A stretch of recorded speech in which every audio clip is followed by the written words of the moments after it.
Right now, people are busy negotiating what they call the cows and ploughs settlement under treaty.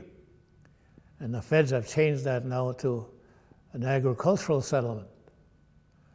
And in that settlement, it's taken forward to the feds in the form of a claim under their specific claims process. Under their specific claims process, they'll have a settlement agreement that includes terminology right in the settlement agreement, word for word from the treaty, on recognizing our treaty rights to and benefits to agriculture for termination. So they build into the settlement agreement identifying those provisions of treaty with a clause of providing for a release clause for us to terminate our own treaty rights to agriculture. Now, anybody that knows anything about the national powers of treaty making and the international treaties, those treaty benefits and those treaty provisions are not claims. Those are treaty annuities that cannot be extinguished, not by either party. So some of you now are sitting down with the feds and looking at completing the cows and ploughs settlement agreement or the agricultural settlement agreement with provisions in it to terminate your own treaty rights under the agricultural provisions of treaty.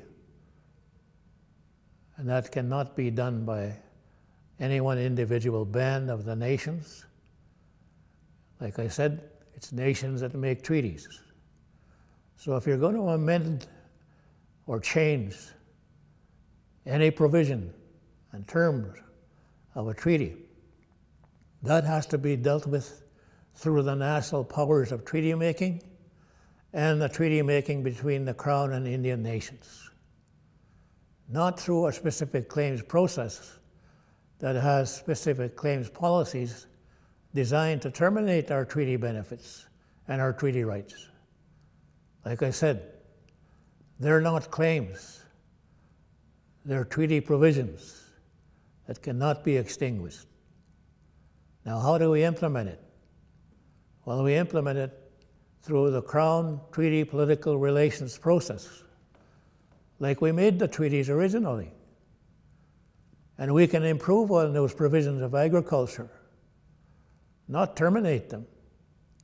And we can improve on them to bring them up to date in terms of the agricultural economy.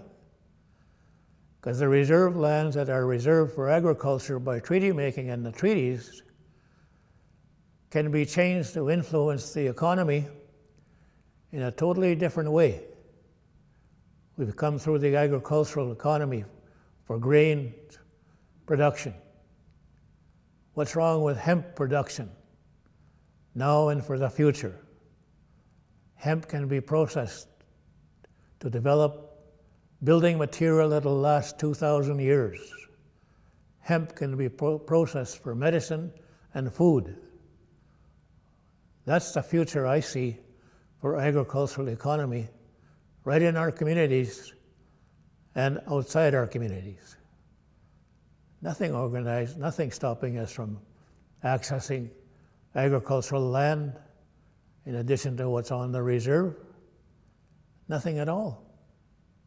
With our inherent sovereignty remaining intact in the title to those lands.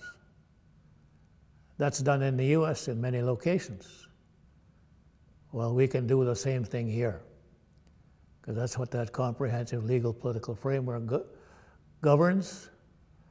And the provincial government has to be given a wake-up call along with the federal government, because they're engaged in implementing the first generation devolution policy of the '69 White Paper that, by the way, that started in 1947 under Canada's plans to liquidate Canada's Indian problem within 25 years. And of course, now the 1980 Buffalo Jump second generation devolution policies.